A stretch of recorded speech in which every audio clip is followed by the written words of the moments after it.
The savannah officially now. You'll see some Hartman's mountain zebras on the right over there. And they are black with white stripes, not the other way around. Hopefully you saw them. They just went in the big brush over there. Now we know that because their noses and the base of their hooves are both black. Now baby zebra's legs can be just as long as a fully grown zebra's once they are born.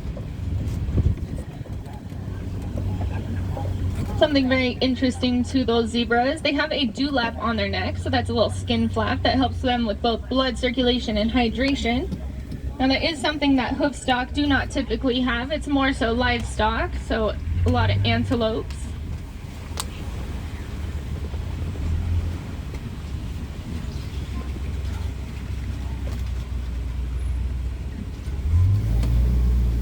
Now it looks like on our left over here, there are some African wild dogs, so they're kind of sporadically sleeping here.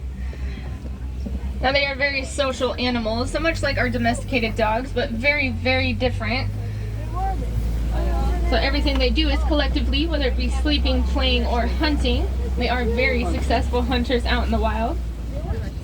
Now the males and the females do have their own separate hierarchies.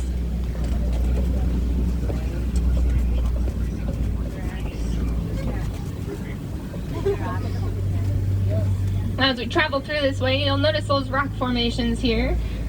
Now, they are kind of gross because they're made of termite saliva, dung, and mud. So eventually the sun's going to harden them to be just about as hard as concrete. And so they will serve as really nice scratching posts to a lot of these larger animals. Now right here, these are Maasai giraffes. So compared to a lot of other species, they have very irregular coat patterns. And when they are born, they can be about 6 feet tall, and once fully grown, they range from 16 to 20 feet. But of course, that's only the average, so give or take some height. Now, they are the world's tallest pollinators. And if ever these giraffes do require sleep, it's generally no more than 30 minutes out of their entire day. Now, one thing that they have in common with both zebra and wildebeest is that generally they'll be walking very shortly after being born. That's because unfortunately predators do seek them out, so their herd or their group is going to surround the young one until they are up and able to run.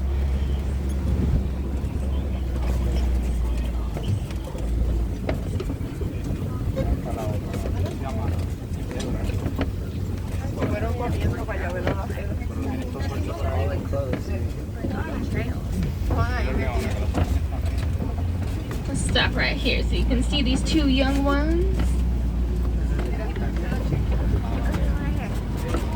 These ones are sisters here on our left. Mira, China. Ay, mamá. Mira una acá. Ay, mamá.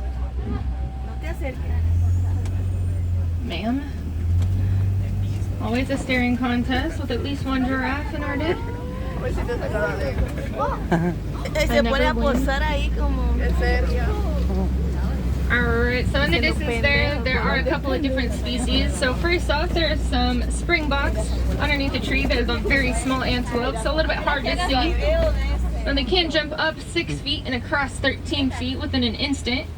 They can also run at consistent paces of 50 miles per hour, making them one of the fastest land mammals in all of Africa. Now next to them are those white-bearded wildebeests. Now about 1.5 million of them are going to travel together. About 1,000 miles across Africa during mating season. Now that will be in search of both food and water sources. That's also one of the largest mammal migrations in the whole world. Another hidden giraffe there for you.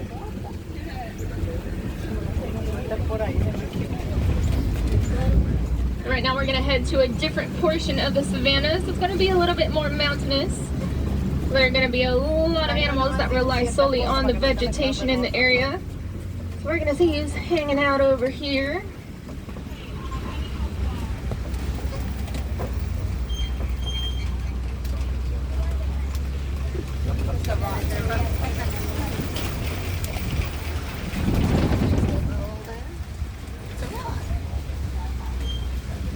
Now it looks like on our left side there are some mandrills out and about. So mandrills are the largest of the monkeys. Now females can be 40 pounds, while males closer to 100. Now I don't see him out and about right now, but the alpha male is always going to be the largest, but also have the brightest both red and blue coloring on his face. I see the second largest male. Now there are a couple of elephants on our right hand side. Now whenever there's a very, very small herd or a solitary elephant, we can assume if they themselves are not male, then one of them likely is. Now that is because they like to become solitary as they are adults. So they'll leave the females behind to remain social with one another. Now generally if they take on a herd, it is a bachelor herd or sometimes just a very, very small one. So generally no more than 2 others alongside them. So right now we're going to travel over this way and a little bit deeper into elephant territory. We're going to hope that we see some more. I know it's early. A little cooler outside, so I have a good feeling.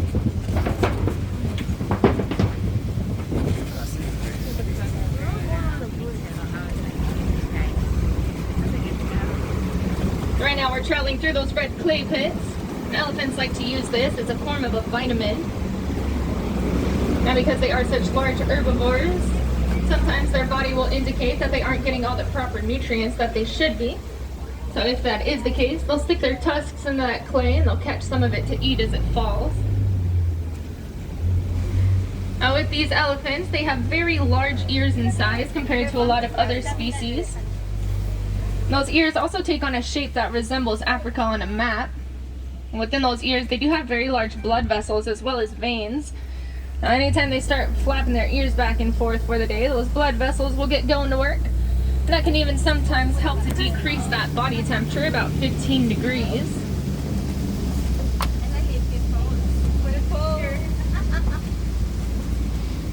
Now, as you notice there, the elephant did have his legs crossed.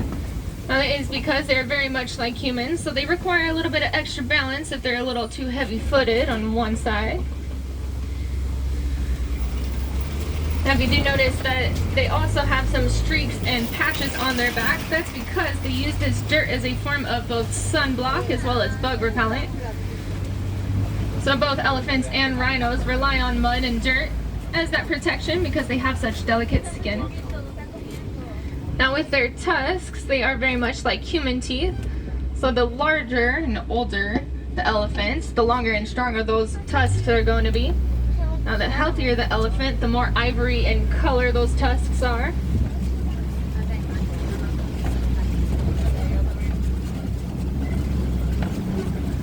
Got something very exciting coming around the corner here, especially since most of you have been here before. Now we are going to be seeing a flamboyance of greater flamingo here. So they are the tallest as well as lightest in pink color of the flamingo species. So they range from 3.5 to just under 5 feet tall. Now you'll see a lot of baby flamingos here, so those little gray fluff balls. That looks like one just hatched pretty recently because they are very, very, very small. Now they do start off that color, and eventually when they eat more brine shrimp, they'll get more beta carotene into their system. That's what helps to produce that light pink color. No, they're the babies.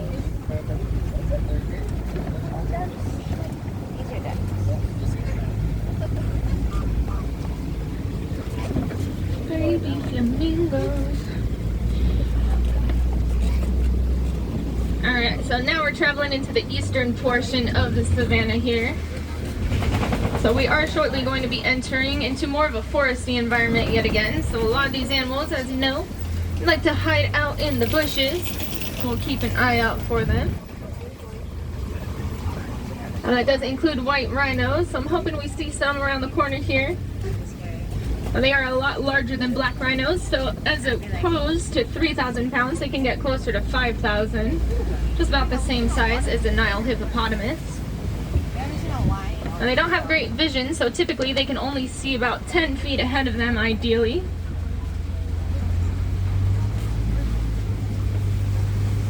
And they are not white in color, so how they get their name is because of a misinterpretation of the word white, which means wide. So that is talking about both the wideness and square shape of their mouths. So they use that to help shovel up grass from the ground, whereas black rhinos do reach up and typically grab leaves.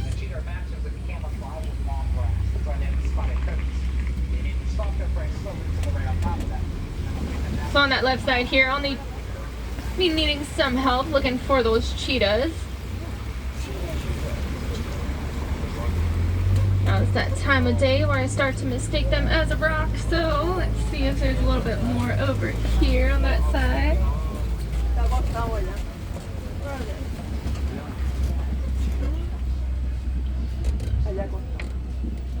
Allá, por allá en el mundo. Now, cheetahs are the fastest land mammal in the world. They can reach speeds of about 70 miles per hour in just under 3 seconds. Now, because they are sprinters, a lot of times some smaller antelopes have been known to outrun them because they can run at more consistent paces. Now, they are up on the right side toward the back of that hill. Well, I will go slow for these hedges here because I know you'll be able to see them in this little hole. Now, cheetahs are very unlike other large cats in the wild, so they actually hunt in the daytime, so they don't have reliable night vision at all.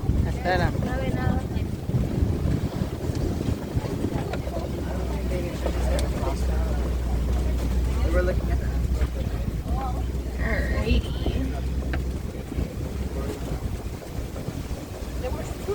So right there in the bushes, you'll see a water buck.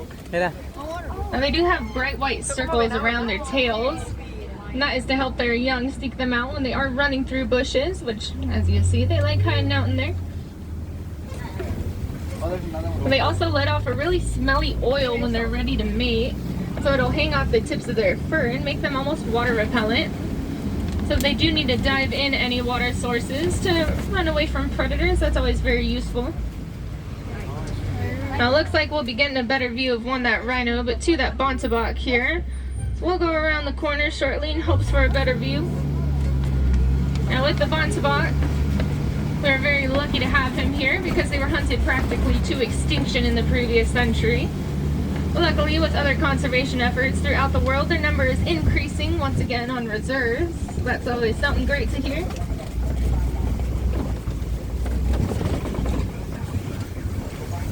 So there are some warthogs here. Look at that top left by that tree. Taking a little nap, it looks like. And they are one of the largest burrowing mammals in Africa. So they will back up into these burrows here with their tusks pointed out to ward off any predators. And while of course they are very wild animals, their nearest relative is the domesticated pig. That's surprising.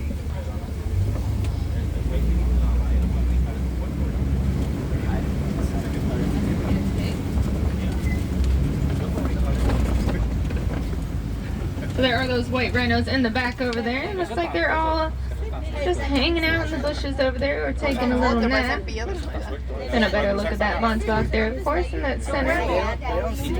Those are ostrich eggs here on the right hand side on the ground. Now one of those ostrich eggs can equate to 2 dozen chicken eggs. It is also an egg that is so strong that it can generally even withstand if a 250-pound person were to stand directly on top of it.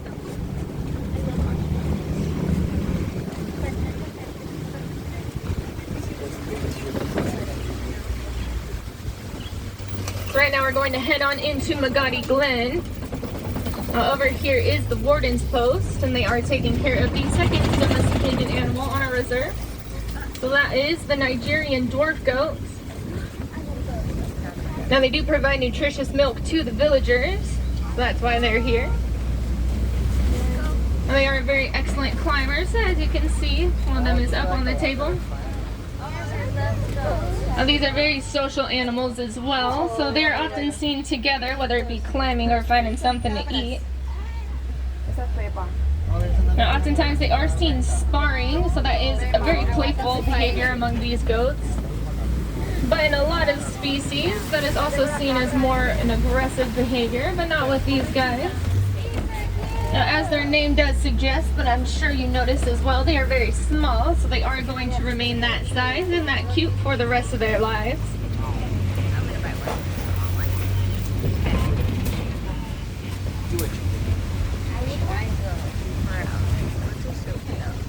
You can say you have a kid. So right now we are going to be headed back toward the village here shortly, so thank you all for joining me out here today. Now maybe you did see an animal